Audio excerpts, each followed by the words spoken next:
আমাদের গ্রাম কিন্তু এখন শহরের মতো হয়ে গেছে। আমরা কিন্তু বাড়িতে থেকেই শাক-সবজি, মাছ-মাংস সবকিছু কিনতে পারি। তো আসসালামু আলাইকুম। সবাই কেমন আছেন? তো সকালবেলা ঘুম থেকে উইঠাই শুনতাছি যে মাছ নিয়ে আসছে। তো আইসা দেখলাম যে আমার দাদির এখানে নামাইছে।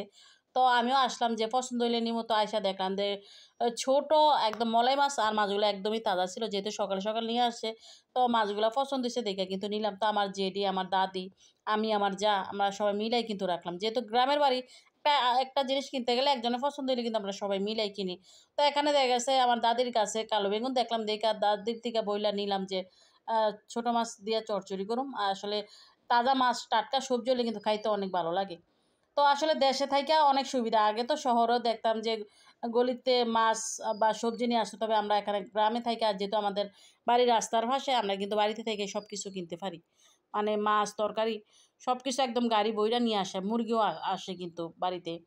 তো আমি কিন্তু ঘুমের থেকে ওইটাই মাছ কিনতে চলে গেছিলাম। তো এখানে প্লেট বাটিগুলো ধুইয়া নিলাম। আর বাকি ঘরের কাজটা সাইরা একবারে মাছ কাটতে বমু। যাতে মাছ কাটতে বসলে কোনো ঝামেলা না হয় আরকি। আর ছেলেমেয়ে দেখা গেছে এখনো ঘুমায়, ওরা ঘুমের থেকে উঠলে ওদেরকে নাস্তা বানায় খাওয়ামু আরকি।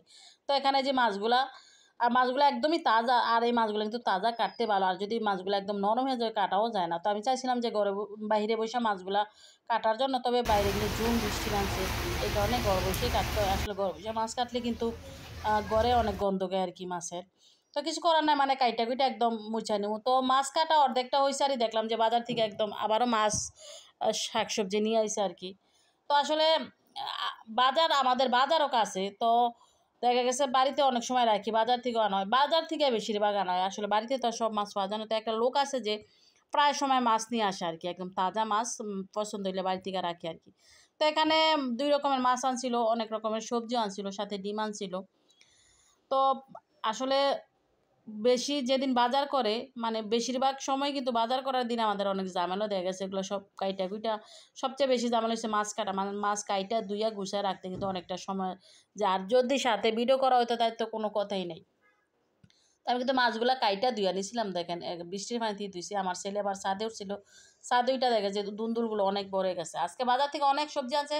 আমার ছেলে দুন্দুল অনেকগুলা ফাইরা নিয়ে আইছে। আর অনেক শাকসবজি বা মাছ-টাছ সব একসাথে যেদিন বাজার করে আনে ওদিনে কিন্তু আমার মাথাটা খারাপ থাকে যে কি রান্না করবো।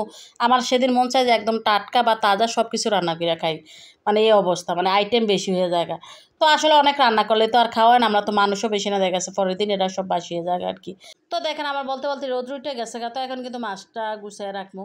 তো আসলে পলিথিনের দিকে আমার মনে হয় যে বক্সে কইরা ফ্রিজে মাছ রাখলে ভালো লাগে। মানে দেখতেও সুন্দর দেখা যায় আরকি। তো এখানে যেগুলা রান্না করবো রাইখা বাকিগুলা কিন্তু নিচে রাখলাম। আর আমরা কিন্তু বাজার অত বেশি করি না। যেহেতু বাজার কাছে, মানে আ ২-৩ দিনের বাজার করা হয় আরকি। অত বেশি মাছ-মাংস আমরা একসাথে কিনি না।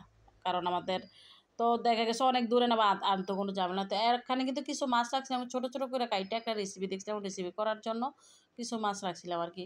তো আজকে আর করব না। আর আজকে কিন্তু রান্না-বান্নার ভিডিও দিব না। কারণ ভিডিও কিন্তু নয়তো অনেকটা বড় হয়ে যাইবগা।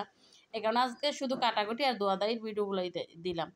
তো এখানে কিন্তু সাথে ডিমও আনছিল, তো ডিমগুলোও গুছায় নিলাম। তো যারা শেষ পর্যন্ত ভিডিওটা দেখলেন সবাইকে অসংখ্য ধন্যবাদ। ভালো থাকবেন সবাই। আল্লাহ হাফেজ। আসসালামু আলাইকুম।